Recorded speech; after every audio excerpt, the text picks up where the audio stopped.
kita berada dalam kitab suci mengatakan Yusuf, atau kemudian dalam beberapa catatan dikatakan Yosef, ada Bapak Yosef, Bapak Yusuf, ya itu dua nama yang seringkali berbeda pengucapannya, tapi mau menunjuk pada satu pribadi.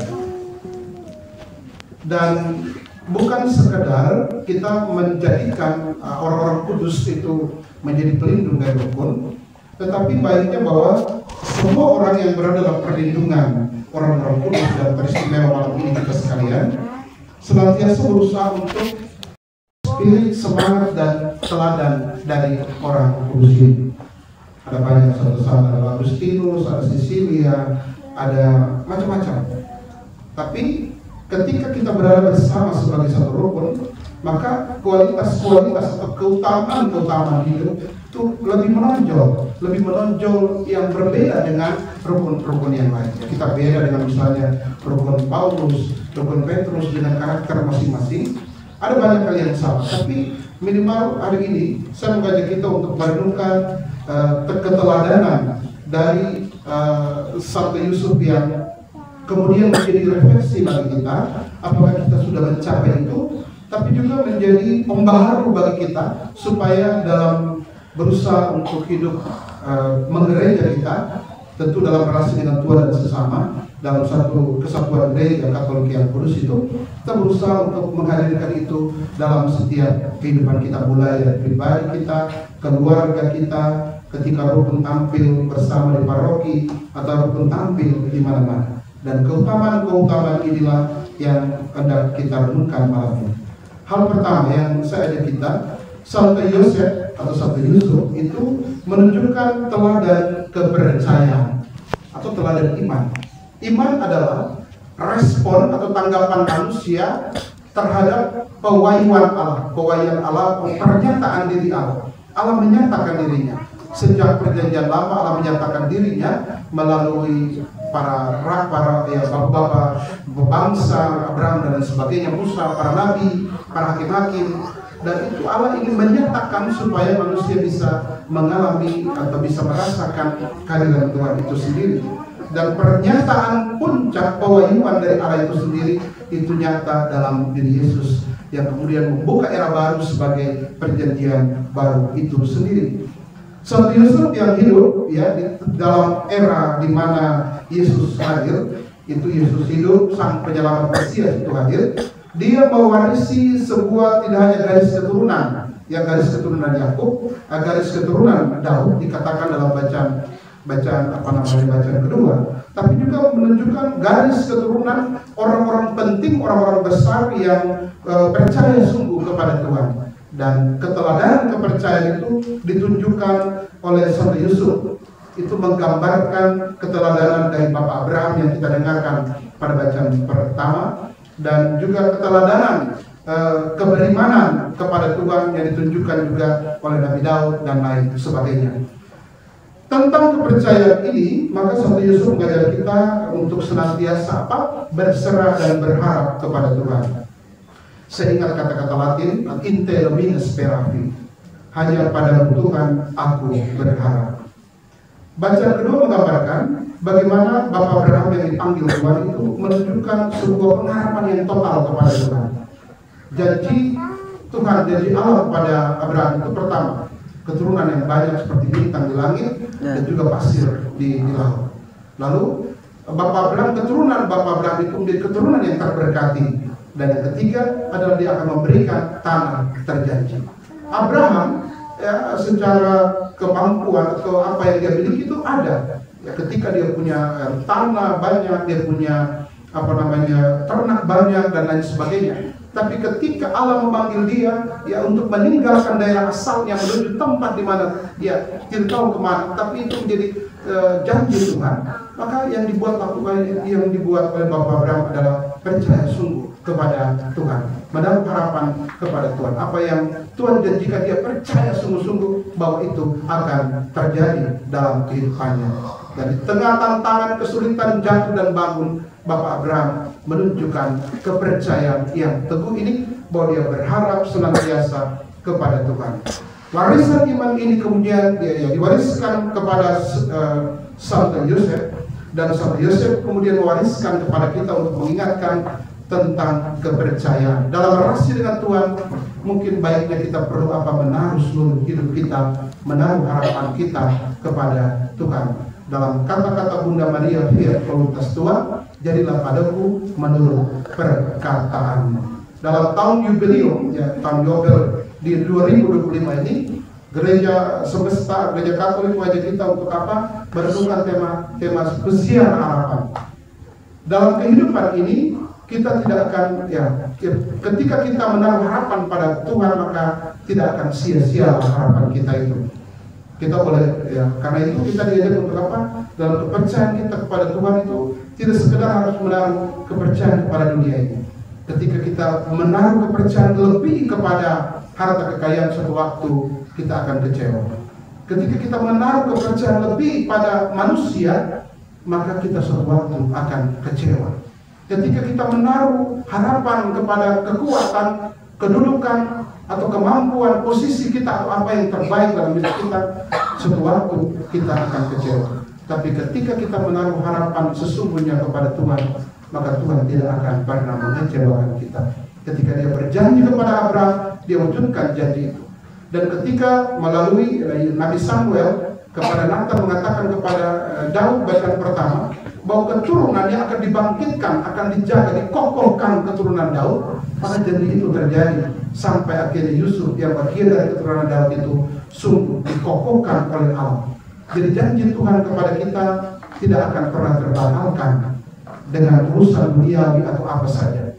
Karena itu teladan kepercayaan ini, ya, umat rukun ini mestinya lebih menonjol, ya, menonjol sedikit dalam hal soal keberimanan, kepercayaan bahwa ketika kita berada pada perlindungan Santo Yosef, Anda semua menunjukkan sebuah teladan adalah orang-orang yang selalu menaruh harapan kepada Tuhan, yang selalu berharap kepada Tuhan, yang selalu mengatakan in te domine speravi, padamu ya Tuhan aku selalu berharap.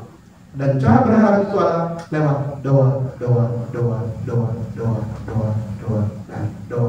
Doa itu ada doa pribadi kita, tapi dalam gereja Katolik itu ada doa yang disebut sebagai bagian adalah liturgi sakramen.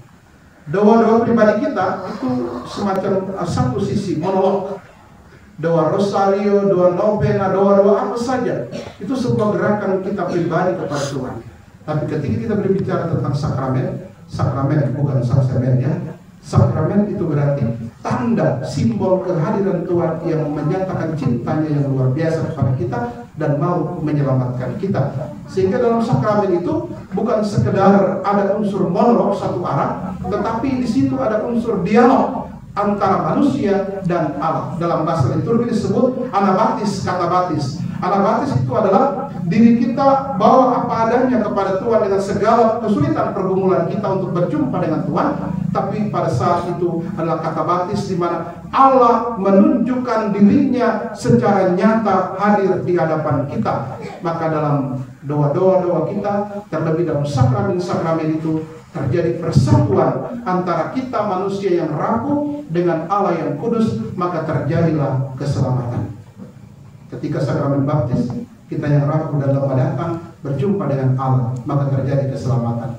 Ketika sakramen Ekaristi yang kita rayakan, kita datang dengan pergumulan kelemahan kemanusiaan kita bawa. Ketika panggilan Tuhan datanglah kepada kalian semua yang letih, lesu dan berbeban berat. Setiap hari kita letih, lesu, beban. Lalu bagaimana kita bisa merasakan Tuhan itu begitu hadir? Kalau kamu buat novena boleh lah, tapi kadang-kadang kapan Tuhan bisa rasakan? Walaupun saya buat novena 9 hari, itu sebuah gerakan hanya cuma adalah anabatis, satu gerakan monolog yang hanya setia satu arah kepada Tuhan. Nanti entah Tuhan kapan datang kita tidak tahu, tapi Tuhan punya cara luar biasa. Tapi ketika kita berada dalam liturgi Ekaristik, kita sungguh bisa merasakan. Ketika kita menyerahkan diri kita kepada Tuhan, kita langsung bisa merasakan Yesus sungguh-sungguh ada di sini. Dia sungguh-sungguh hidup. Dia datang menjamah kita. Dia datang mengingatkan kita dalam sabdanya. Tapi dia datang dengan penuh kekudusan untuk mengatakan, kamu jangan takut, kamu jangan ragu. Ketika kamu kecewa, saya ada di sini dalam tubuh dan darah. Ketika kamu ragu, saya ada di sini. Ketika kamu sakit, saya ada di sini. maka ketika kita datang dengan penuh kepasrahan, maka Tuhan datang dengan penuh cinta. Persatuan, persekutuan itu hanya terjadi di dalam sakramen. Dan ini kita bersyukur. Jadi intera bina sperapi itu bisa kita alami ketika kita terus bertekun dalam doa. Teladan ya Santo Yusuf adalah selalu berdoa. Itu hal yang pertama. Hal yang kedua adalah Santo Yusuf adalah teladan kekuatan hati. Keseluruhan hidup Santo Yusuf mau menunjukkan bahwa hidup itu tidak hanya dibangun dengan kekuatan fisik. Kekuatan fisik itu kita boleh lihat gereja yang luar biasa, penampilan yang luar biasa, hal-hal fisik yang luar biasa. Tetapi apa arti hal-hal fisik itu? Tetapi ketika spirit itu tidak ada, ketika hati itu tidak ada. Ya, bapak ini kelihatan hebat, ibu ini kelihatan hebat, tapi kalau tidak punya hati seperti kosong, ada sesuatu yang kosong. Ya, Santo Yosef mau mengingatkan kita bahwa kekuatan hati itu menjadi sumber kegembiraan dan sukacita. Dari hati itu mengalirkan cinta dan kelembutan. Maka Bapak Yosef itu bapak yang penyayang, betul-betul penyayang, seorang yang begitu mencintai dengan tulus. Dia mencintai Maria dalam keadaan apapun, situasi apapun, tapi dia setia juga mencintai Yesus putranya. Dan dia mencintai, menjaga keluarga itu dengan sebaik mungkin. Dari hati itu juga tidak hanya keluar cinta, tapi mengalirkan kelembutan dalam berkata, kelembutan dalam bertindak, kelembutan ya dalam kemudian berasih dengan orang lain. Dari kekuatan hati itu tidak hanya keluar cinta dan kelembutan, tetapi yang keluar adalah empati. Empati bukan sekedar simpatik, tetapi empati. Empati itu adalah ketika kamu sedih, sedihmu adalah sedihku, ya. Susahmu adalah susah, bahagiamu adalah bahagia. Bukan ketika engkau punya bahagia, saya punya bahagia. Ketika engkau punya senang, saya punya senang. Tapi kalau engkau punya susah, itu kau punya sendiri. Minta maaf ya, itu kau punya susah sendiri, bukan saya. Empati itu sebuah kualitas cinta yang turut merasakan apa yang orang lain rasakan dalam situasi dan keadaan apapun. Kita di rukun ini, mari kita bangun sebuah rasa empati. Ketika satu sakit, maka turut merasakan sakit. Ketika ada yang bersedih, mari kita turut merasakan sedih bersama-sama. Ketika ada yang berbahagia, mari kita turut merasakan bahagia bersama. Ketika ada pergumulan di sana, mari kita bersama-sama menghadapi tantangan dan kesulitan atau pergumulan di sana. Kekuatan hati akan menyempurnakan kekuatan fisik atau kekuatan-kekuatan yang kelihatan, yang nampak dari luar. Dan hal yang terakhir, yang ketiga adalah Santo Yusuf itu menjadi pelindung gereja dan keluarga. Gereja dimulai dari keluarga kecil. Kalau keluarga kecil itu baik, maka keluarga rukun itu akan menjadi baik. Kalau keluarga rukun itu menjadi baik, akan menyumbang lingkungan itu menjadi baik. Dan kalau lingkungan itu menjadi baik, maka akan menyumbang kebaikan itu kepada sebuah paroki. Paroki yang baik terdiri dari pribadi-pribadi dan keluarga yang baik. Pengalaman Santo Yusuf mengatakan bahwa keluarga adalah tempat menemukan kekuatan dan keamanan. Keluarga adalah tempat menemukan kekuatan. Di mana kita menemukan kekuatan? Di dalam keluarga. Di mana kita menemukan kekuatan? Di dalam diri Bapa, di dalam diri Mama, di dalam diri anak-anak. Keluarga sebagai gereja kecil adalah tempat menemukan kekuatan untuk bisa menjalani seluruh perjalanan kehidupan kita. Kalau keluarga menjadi tempat di mana kita menemukan kekuatan, maka keluarga akan menjadi tempat yang nyaman, tempat yang damai, tempat yang sangat inspiratif untuk kita bisa membangun hidup menjadi lebih baik. Santo Yusuf mau menunjukkan bahwa keluarga juga tidak hanya tempat menemukan kekuatan, tetapi tempat menemukan keamanan dan kenyamanan. Ketika terjadi ya bahwa akan dikejar-kejar oleh orang-orang yang memusuhi Yesus, maka dalam mimpi bacaan Injil kita dengarkan Allah menyuruh Yusuf untuk membawa keluarganya ke Mesir. Ya, tidak gampang itu, mulai dari Nazaret ke Yerusalem itu pergi ke Mesir jauhnya bukan main. Tetapi sekali lagi keluarga Bapak Yusuf menunjukkan bahwa keluarga adalah tempat di mana memastikan bahwa semua yang dalam keluarga itu menjadi tempat yang aman, tempat yang nyaman. Demikian semoga keluarga-keluarga yang ada di Rukun Santo Yosef ini jadi keluarga-keluarga tempat menemukan keamanan dan kenyamanan, tempat yang damai di sana. Tidak gampang, tapi baiklah, mari kita memohon rahmat dari Allah, rahmat kebersamaan, kesatuan, rahmat cinta yang besar, rahmat ketaatan, ketulusan hati dari Allah melalui doa-doa dari Santo Yosef. Kiranya Santo Yosef teladan dan pelindung yang keluarga kudus juga senantiasa menjadi teladan dan pelindung keluarga-keluarga kita masing-masing, keluarga-keluarga di rukun ini. Semoga demikian. Amin.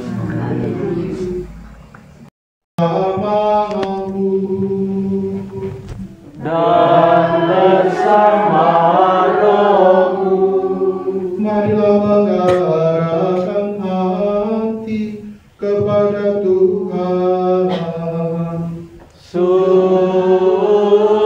kami harapkan, Marilah bersyukur kepada Tuhan Allah kita. sudah akan sepantasnya. Sungguh pantas dan benar, layak dan menyelamatkan bahwa kami selalu dan dimanapun bersyukur kepadamu Tuhan, Bapa yang kudus, Allah yang maha kuasa dan kekal. Pada hari raya Santo Yosef ini, patutlah dan pantaslah kami mengagungkan, memuliakan dan memuji Engkau dengan puji-pujian, sebab Dialah pria benar yang Engkau berikan sebagai mempelai untuk perawan Bunda Allah. Dialah hamba setia dan bijaksana yang Engkau tetapkan untuk keluarga-Mu, agar sebagai bapa dan pengasuh yang melindungi putra tunggal yang dikandung oleh naungan Roh Kudus, yaitu Yesus Kristus Tuhan kami. Dengan pengantaraannya, para malaikat memuji keagungan, para penguasa menyembah, para perkasa gemetar, surga dan bala tentara surgawi, serta serafim yang berbahagia, bersama-sama bersorak-sorai memuji Dikau. Perkenankanlah kami memadukan suara dengan mereka, dan sambil bersujud kami berseru, Kudus, kudus, kuduslah Tuhan, Allah segala kuasa, surga dan bumi penuh kemuliaan-Mu. terpujilah Engkau di surga, diberkatilah yang datang dalam nama Tuhan, terpujilah Engkau di surga.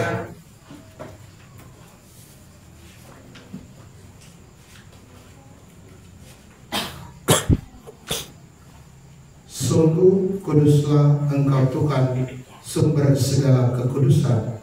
Maka kami mohon, kuduskanlah persembahan ini dengan pencurahan Roh-Mu, agar bagi kami menjadi tubuh dan darah Tuhan kami, Yesus Kristus. Ketika Dia diserahkan untuk menanggung sengsara dengan rela, Dia mengambil roti dan sambil mengucap syukur, Dia memecah-mecahkan, lalu memberikannya pada murid-muridnya seraya berkata, "Terimalah dan makanlah kamu semua, inilah tubuhku yang diserahkan bagimu."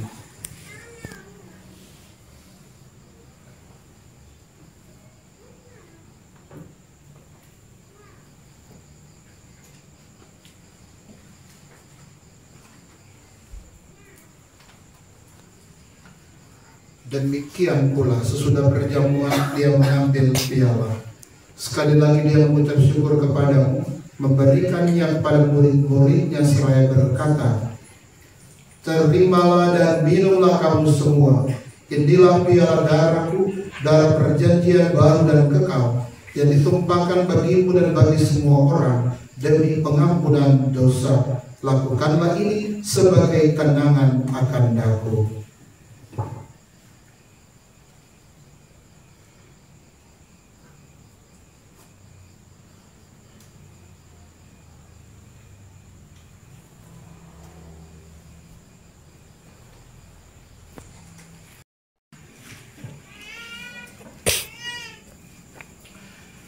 dengan pengantaraan Dia, bersama Dia, dan dalam Dia, bagimu Allah Bapa yang Maha Kuasa, dalam persekutuan dengan Roh Kudus, segala hormat dan kemuliaan sepanjang segala masa. Amin. Ya Allah, dosa dunia, kasihanilah kami. Anak Domba yang menghapus dosa dunia, kasihanilah kami. Anak Domba yang menghapus dosa dunia, berilah kami damai. Lihatlah anak domba Allah, lihatlah Dia yang menghapus dosa dunia. Berbahagialah saudara-saudari yang diundang ke perjamuan anak domba. Tuhan, saya tidak pantas Engkau datang pada saya, tetapi bersabdalah saja maka saya akan sembuh.